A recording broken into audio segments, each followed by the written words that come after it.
Hallo, assalamu alaikum, good morning, khushamdeed, ji ayanu, goeiemorgen. Pakhair agale, ni hao, chudo shumme, washwale, ohaya genzaimus, guten morgen, hola, bonjour, privyet, kaifa hal? Hale shuma chotore, ahlan wa sahlan, marhaba, buna, mucho, gracias, swabiab, and a very amazing good morning to everybody who's tuned into PTV World and I watch you all this morning alongside the very ecstatic, the very fantastic, the very fabulous Shiza Hashmi and Shahzad Khan. Hello Shiza, how are you today? Thank you so much for asking. I'm doing great after the coffee that you got me. How are you doing? Well, I think I'm doing great too as well because when I went to get you coffee, I got one coffee for myself as well. But for everybody who's out there, ladies and gentlemen, it's time to rise and shine, wake and bake, get up and be more focused about what you want to do in life. Absolutely. And but specifically other than that, today, I feel like Shahzad, you're in mine and the entire team's energies are lifted for different reasons, of course. And one of them being today happens to be, well... Today happens to be, ladies and gentlemen, the 55th anniversary of PTV as well. Ladies and gentlemen, for everybody who's out there, PTV has been a very important aspect of each and everyone's life, I think till 2000. From where onwards, then the private television actually came into being as well, and you know, they kind of flourished. But before that, and even till date, we still get emails and we still get, you know, posts from different people from different parts of the world where they say that the type of programming PTV is coming up with or the type of programming they've always maintained is the kind of stuff we always want to share with our kids. Absolutely. And Shahzad, you know, when we're looking at the history of PTV, it's back from, you know, 1964. Yeah. It has been a mother institution for so many people, even the ones who are now, mashallah, excelling in the private media. Yeah. They started their career from PTV. Yeah. And I mean, even if I would ask you right now, who was this one person from PTV, because we grew up watching it, right? Yeah. That you looked up to. Can you recall someone? Yeah, I can definitely recall, and I'm very thankful to Allah Almighty that, ladies and gentlemen, when I was a kid, I actually used to watch this morning show which Mustansar Hussain Tahir Sahab used to host. And while I used to watch the show, I actually used to pray to Allah Almighty that Allah Mia, one day I actually need to do the same as well. Aww. And thank God that I'm on PTV and I'm a very happy PTV employee as well, ladies and gentlemen. And it's because of the fact that in the last decade, I think that PTV World has definitely changed the dimensions of how TV used to be. And, you know, being the only English channel where we used to be, now there's another one as well. Yeah. So the competition's rising, which means that we're definitely going in the right direction. Absolutely. And you know, Shahzad, again, talking about PTV, I feel like this has been, of course, this is a golden chapter of Pakistan's media's history, especially. Because like you very rightly mentioned, you know, ever since 2002, we have had privatization, but before that, PTV was it. And the fact that PTV has been evolving with time, because of course, when there comes competition, when there's, you know, comes modernization and, you know, globalization, PTV has been taking all these challenges, which is amazing. Exactly. And then at the same time, you know, for all of those people, just a little bit of history, and that is that, yeah, Shiza very correctly said that, you know, PTV came into being in 1964 as well, but it was nationalized in 1970. And thank you very much to Japan as well, because they kind of helped us set up the entire television network setup over here in Pakistan. But the first ever transmission took place from Dhaka, the then East Pakistan, and then Lahore, and then Islamabad, and then Karachi. And we have centers all over Pakistan with the largest network in Pakistan as well. And we have the largest following as well. With Absolutely. With that, ladies and gentlemen, before we give everything away, happy birthday, PTV. Yes, happy birthday. But we do have a small report about, you know, the journey of PTV. Let's take a look at it and then begin our show. Let's do that.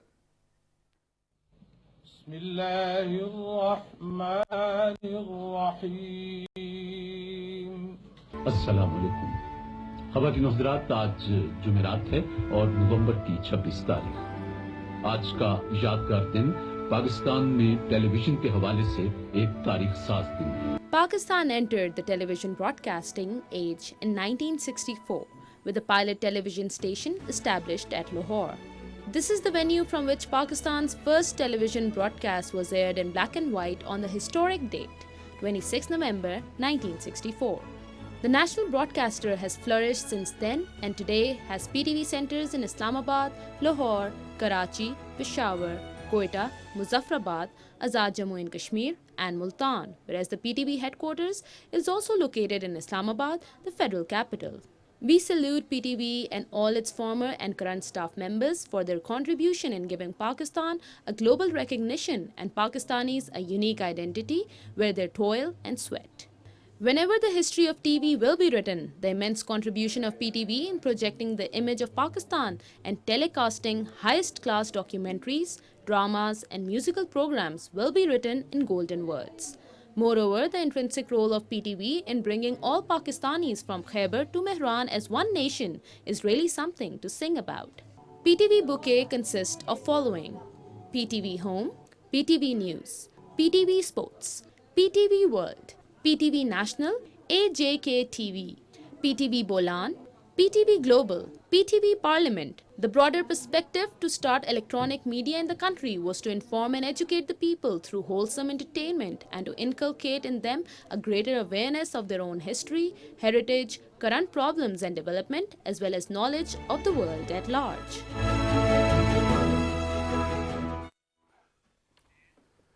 So happy birthday, PTV, and for all of those people who are out there, for all of those people who have served in PTV, for all of the cameramen, for all of the engineers, for all of the bosses, for everybody who's actually made PTV what PTV is, we definitely want to wish you best of luck as well, and thank you very much for your services. And just one more thing, ladies and gentlemen, which I wanted to say before we actually get into what we really need to talk about, but there's this one thing which I wanted to share with all my audiences, and that is that I've seen that there was this sentiment within people, you know, who are even affiliated with private media these days as well, that they thought that, you know, if they're still going to be working for PTV, they might not land anywhere. So I think that I'm one of those examples right in front of your faces.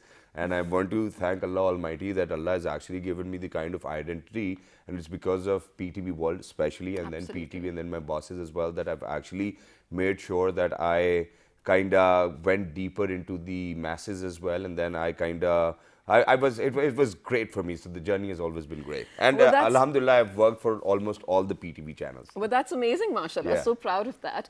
So Shehzad, since we're talking about, you know, how things need to evolve with time, and of course, you know, when we're looking at the 21st century, of course, this is 2019, ladies and gentlemen, so many technological advancements every other day. So there's no chance Pakistan is going to stay behind, right? Exactly. And there are some amazing Pakistani youth who are actually venturing into so many different fields to actually, you know, be at par with the entire world, of course, and then bring out so much the potential that Pakistanis have. So today we are actually talking about one of those things that we are actually learning from the entire world as well, and then coming up with that as well. Exactly. So ladies and gentlemen, I'm going to take you to Germany, where in Berlin there was a competition, and Pakistanis kind of actually participated in it, scored the second position, and Pakistan was ranked amongst the top 6 countries where people were good with it. Now, what is that? I think that is something which we really need to ask our guest over here, ladies and gentlemen. For the very first time, I heard this term, and we're actually going to ask him as well. He's a 3D journalist himself. He's none other than Mr. Muhammad Nabi. Hello, assalamu alaikum. How are you? First of all, congratulations for what you guys did in Germany, but you really need to let our viewers know what you did.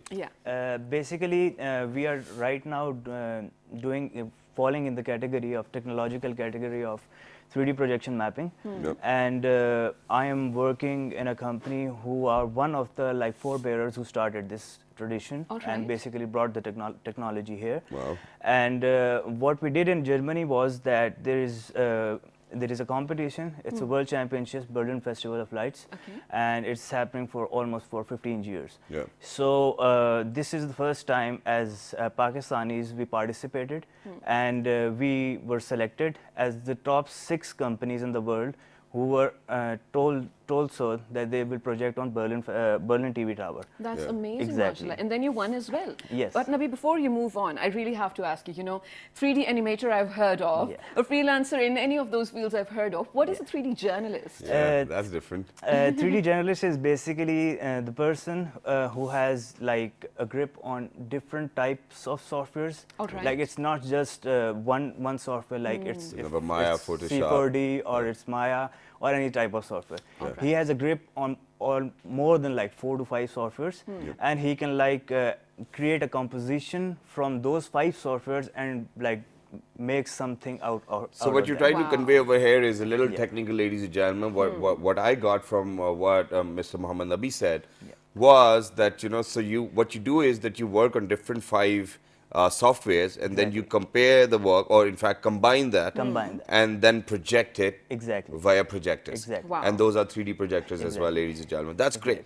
But there's one more interesting thing, ladies and gentlemen. The sole reason why Mr. Muhammad Nabi is here is because of the fact that we wanted to share with all of those people out there that there are more avenues open for youngsters these days as well. And he started as a freelancer as well. Now he's working with an organization. That's great.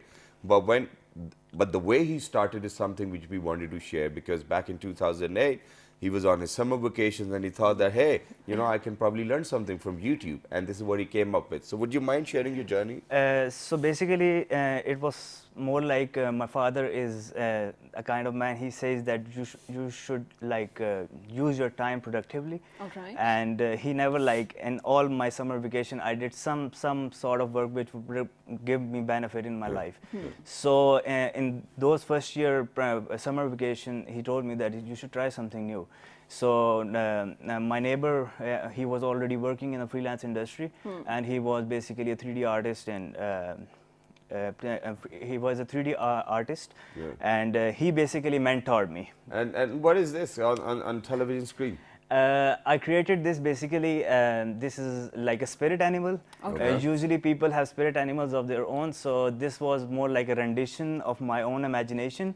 Nice. And I think you've been thinking quite a lot about Pokemon though. Yeah. That's what it looks like. So basically I'm more like focused on the neon lights, and I get inspired from them, and then I basically like create a rendition out of it. Wow. And what I do is that daily I like make up my mind that I have to create something new. Okay. So I just go out to the surf the internet. I get an inspiration that what should I make, and then in more like 2-3 hours, I just start working. I first model the create the modeling, then I do a composition, then I give it a great render, more realistic look, and then bam, I put it on. That's my amazing. What is this? And this is a Motorola headset earpiece. This I created this back in 2008 when I was learning. This was one of the created a first Motorola headset? Yes, basically. Really? Okay. Yes. Like the model of it, okay. A model of it, basically. So this was I basically not copied. I learned from a tutorial, and from that tutorial, I was able to get this thing done. This is amazing stuff, of course. Exactly. And then I was also looking at the softwares, all of them that you know. Yeah. Tell us all about those, of course. Which one did you learn first? Which one is the Maya. hardest as well? Yes. Maya is basically considered the most complicated Yes, software in the of market course. right now. So I can say that I am proud that I started with this software basically, and first I jumped into the inorganic modeling. Like it was more like the modeling was inorganic. It was not like character-based modeling. It was more like structures, architectural structures, and things like that. I started working from that, and then after that, when I got into the market, I finally learned out that you don't have to have a grip on one software. Exactly. You need to like portray to the market that you are capable of much more. So after that, I started learning Adobe Premiere. Then I went to Adobe Illustrator. Then I went to Adobe Photoshop. And then finally, for the post-production, I went to Adobe After Effects. Wow. Okay. So right now, I have a skill set of 5 softwares, and I combine this skill set and then produce some things which you are already seeing. Well, on the screen. that's great. But Yeah. there's only one question which came up to my head, and that is, you know, while looking at the kind of work you've done, so your work is not very well connected with nature. Yeah. And you know, there are a lot of people when we are in conversation with them, they're like, you know, we have taken inspiration from nature It's very and stuff futuristic. like that. But the kind of stuff you're making, where do you see such kind of stuff, or how do you imagine, or how do you know, kind of have that rendition in yourself? Basically, usually it happens that in a society like Pakistan, you more likely don't think out of the box. Yeah. But from start, it's more like a passion for me that I should try something like new and out of the box things. So I follow artists like Travis Scott or artists like hip hop artists who are already into this type of stuff and who create their videos based on all of this. Exactly. So I get the inspiration from them, and then I get and turn it into a rendition which is acceptable in our society, and then I portray it. But Because that's great. And you know, just because, ladies and gentlemen, Mohammed Nabi over here actually wanted to connect it to our society, so what he did was that he put a halogen on top of the head of the figure. But very quickly, I think what is very important for us to share over here, Shiza, today is that, you know, their journey which took them to Germany, and then, you know, they kind of competed over there and then scored 2nd position, making Pakistan proud. So we're going to play that video, and then you're going to share those experiences as well. And then you are going to let us know how come Pakistan scored 2nd position. All right, so that's what we're going to talk We have about. no Let's play doubt the in your video. potential, though, but still, let us know how it went. sure. Go ahead. So tell us. So this is the Berlin TV tower. Okay. We were told that the theme of the show was lights, freedom of lights. Okay. So basically we are making the rendition as in the textures which are forming on the building. Yeah, yeah, These are textures related to the negative things in the society. Okay. Basically the textures were hand painted in truck art, and then they were portraying the bad things in the society. And this chain is revolving around the tower, which is showing that the society is gripped with all these negative things. And now the next scene will be the bird will come, which is basically a phoenix. Phoenix is more like a rebirth, and it breaks the chains, and then all of the negativity removes from the world. Dude, this and is amazing. Yeah. and now when he has passed through, now the new textures are coming up, and these are all the good textures.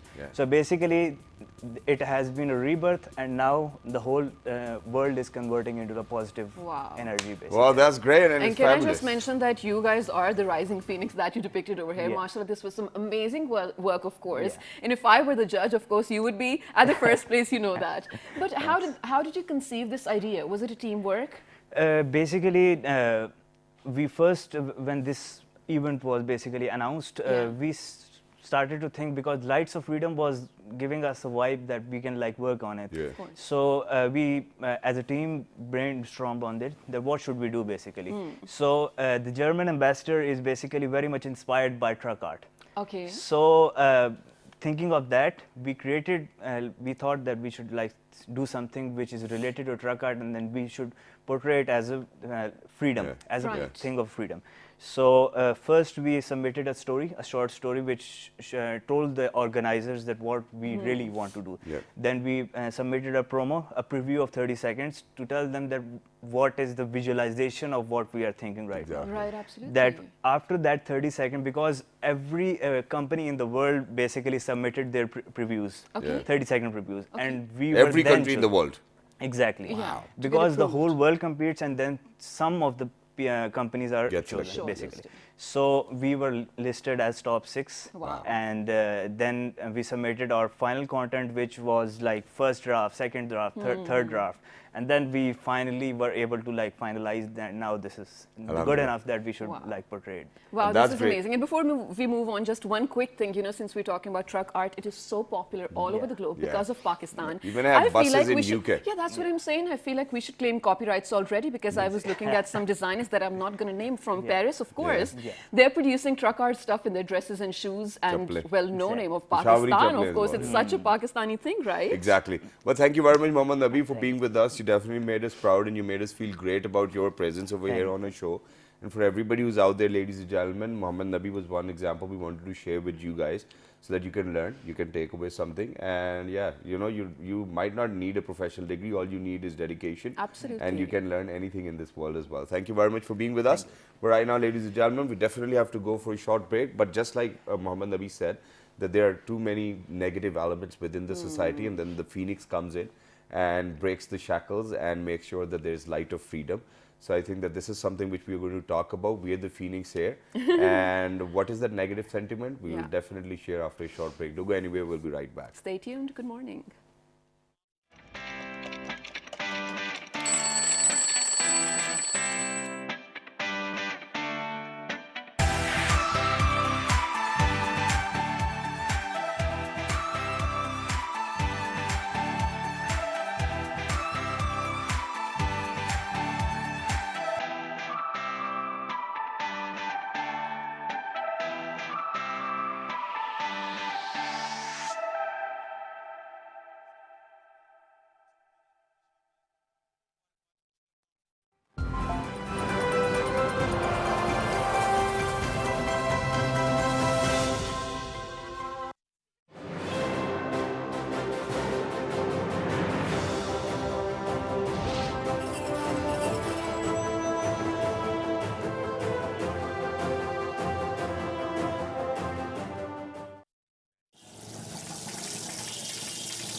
Tent pegging is an equestrian sport practiced in many countries around the world. Wooden targets are placed on ground at a specific distance, and players wearing traditional dress and turban have to run their horses and try to hit the target and pick it up with a lance. Target missing is considered as a failure. Tent pegging is thought to have originated in the subcontinent. Historians say that mounted soldiers would gallop through enemy camps, removing the tent pegs with their lances and swords. They would be followed by more mounted soldiers who took advantage of the surprise and havoc caused by collapsed tents and a confused enemy. Today, tent pegging is practiced around the world, but is especially popular in Australia, India, Israel, Oman, Pakistan, South Africa and the United Kingdom. The Olympic Council of Asia included tent pegging as an official sport in 1982, and the International Federation for Equestrian Sports recognized it as an official equestrian discipline in 2004.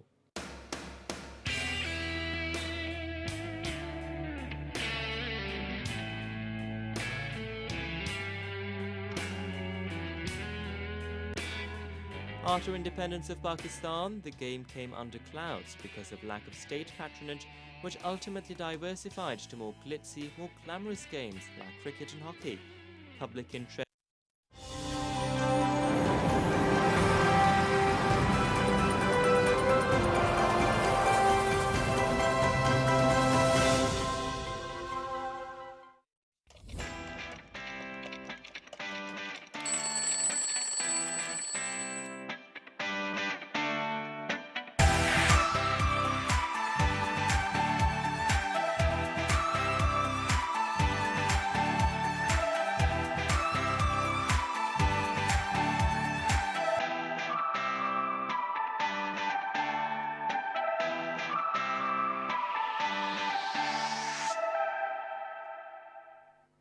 Welcome back to World This Morning, ladies and gentlemen, with Shahzad Khan and Shiza Hashmi on a very energetic morning.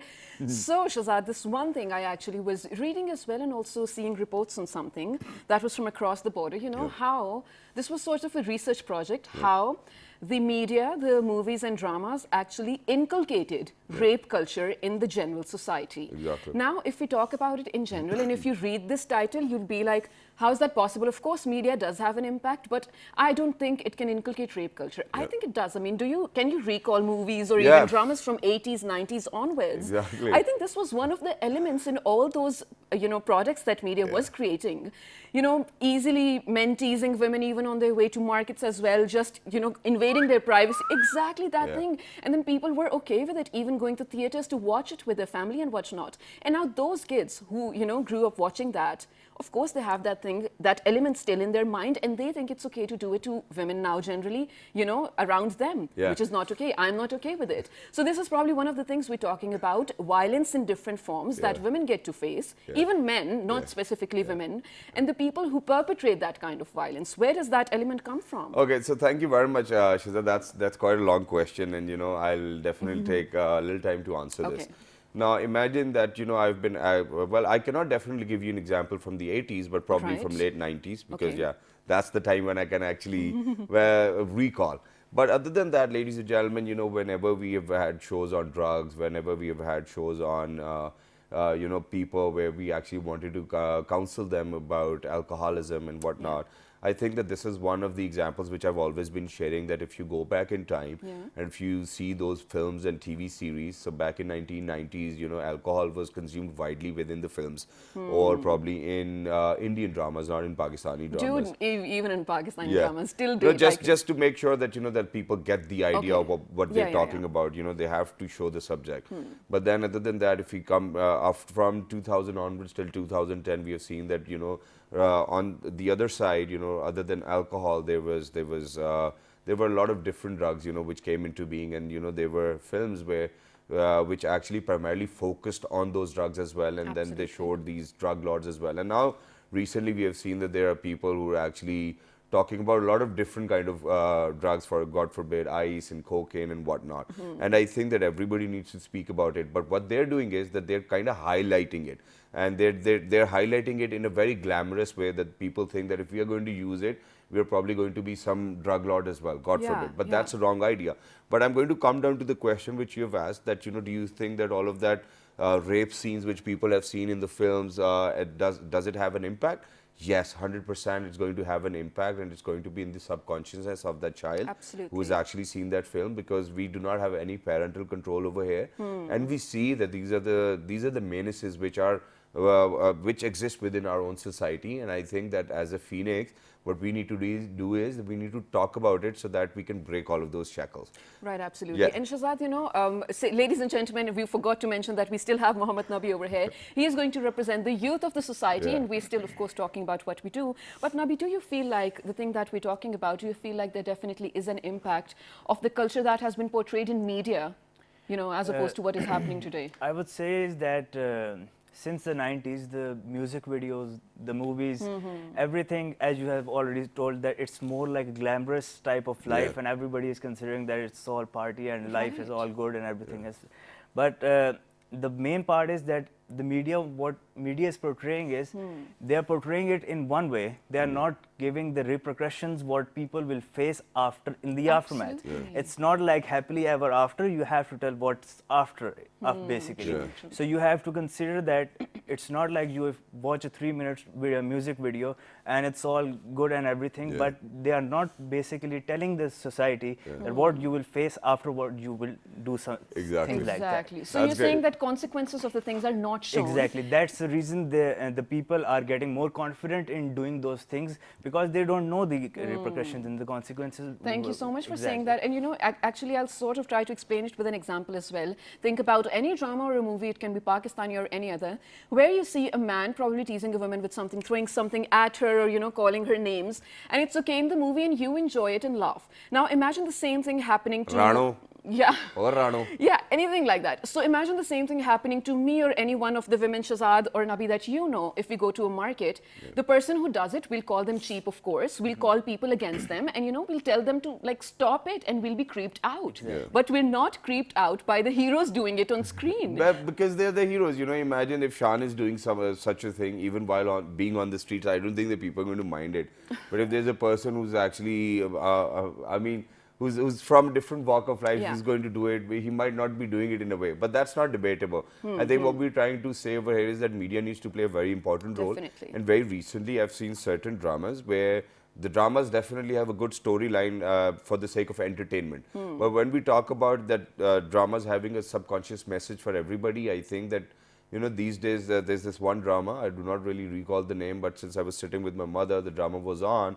So having multiple relationships was kind of the topic of that drama, and I think that the extramarital affairs? Yes, extramarital affairs, and I really just cannot absorb it, and it's because of the fact that this is something which we are actually sharing with the society, and once we start sharing such stuff with the society, it means that we are okay with it. And I think that for all of those production houses who are out there, all of those private channels who are out there, they really need to know their limits, and I don't think that this is the kind of content which needs to go on air. Because I still remember that that one drama which I did, and it was a massive hit as well. So the topic was that the kids were getting married, and then the parents were actually having a baby. And we kind of, and I think that this was a great topic because anybody can have a baby whenever they want. Exactly. But nobody can actually have an extramarital relationship if they're already married, and nobody's okay with it. So I think that this is something which we need to let people know. Of course. While I agree with you, in their defense, I think I'm just going to portray that side of the story as well. Since we're talking about this particular drama or similar dramas as well, this thing does exist in the society, Shahzad. Even if not, let's say 8 out of 10 people, it does exist among 2 out of 10 people. So there's no denying that it doesn't exist. But the sole purpose of portraying such things on TV, in their defense again, is that so people learn what happens afterwards. Like you mentioned in so many pieces, consequences are missing. But lately I'm seeing, which is a great thing, specifically on Pakistani TV channels, so kudos to you guys, they're also sharing the end of the story, which means it's definitely going to break your families, break so many hearts as well. So if people take the end message, it's definitely helpful. But if they don't, so Mohammad Nabi, no, but they cannot take the end message. Imagine that. So So the apartment's gone, the wife is gone, and now it has come down to the baby boy, and that's where the husband's like, okay, you know, now it's on to my son, so I have to protect my son. Why are you not supposed to protect your wife in the first place?